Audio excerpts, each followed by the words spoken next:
Acts 12 and 4.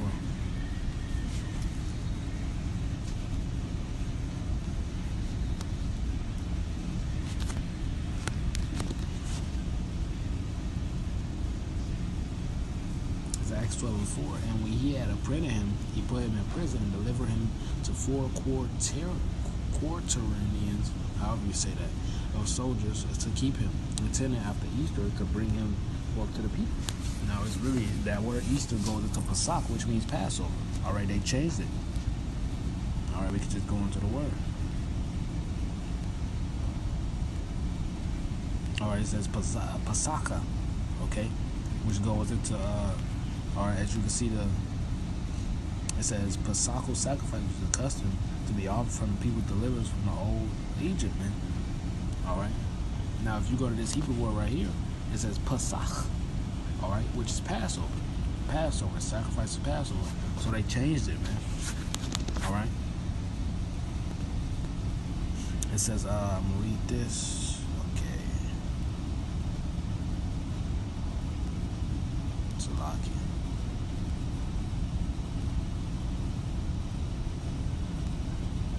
It says Easter was originally celebration of Ishtar, alright? Because every kingdom they changed the name. It was called Ishtar, and now they call it Easter. The Assyrian and Babylonian goddess of fertility and sex, which is idol worship. Her symbol, like the egg and a bunny, were and still are fertility and sex symbols. Or did you actually think eggs and bunnies had anything to do with the resurrection? Right, exactly, because it doesn't, man. After Constantine decided to Christianize the empire, okay, and Constantine, you know, he would take out people by force who didn't go along with his plans, man.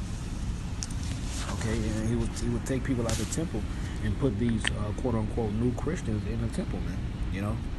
And then, as you can see, it worked till today, man, all right? Decided to Christianize the empire, Easter was changed to represent Jesus. I'm going to just read it verbatim. But at its roots, Easter, which is how you pronounce Ishtar, is all about celebrating fertility and sex, man. That's what it's all about. All right? The scripture says to not follow after the ways of the heathen, man. Okay? This is what they do.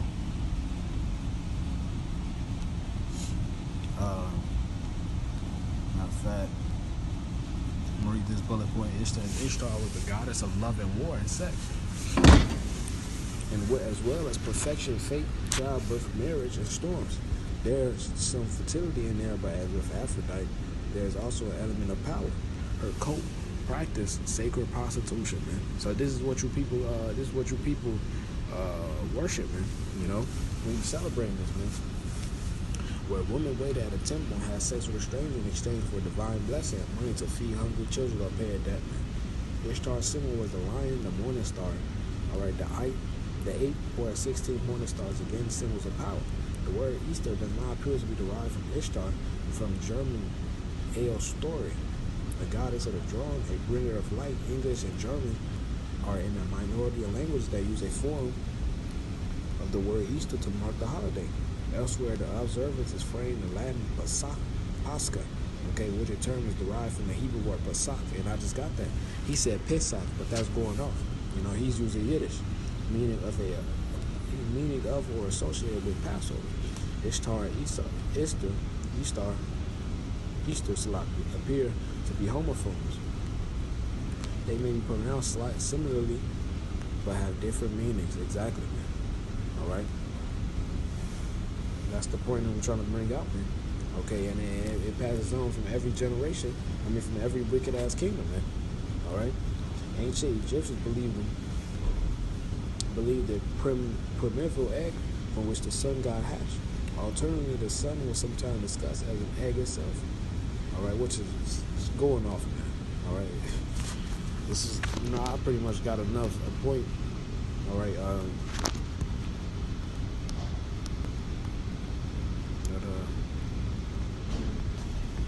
Jeremiah 10 and 2. Thus saith Yahweh, learn not the way of the heathen. All right, be not dismayed at the signs of heaven, for the heathen are dismayed at the sign of heaven. All right. For the custom of the people are vain. One cutteth a tree out of the forest and worketh by the hands of the workmen with the axe. They deck it with silver and gold. They fasten it with nails and hammers that it move not, man. And what holiday does that remind you of? All right, Saturnalia, Christmas Day. All right, whether it don't matter if you celebrate Lupercalia, which is Valentine's Day, Saturnalia, which is Christmas. All right, Ishtar, which is Easter. You going off, man, because that's the ways of the heathen, man. All right. But Lord willing, this is an edifying video, man. I want to give all praise, all the glory to Yahweh, Hashem, Yahushua, Hashem, Kakwadash. All right, double honors to the elders and the fathers of the millstone. All right, Shalom and the Bible.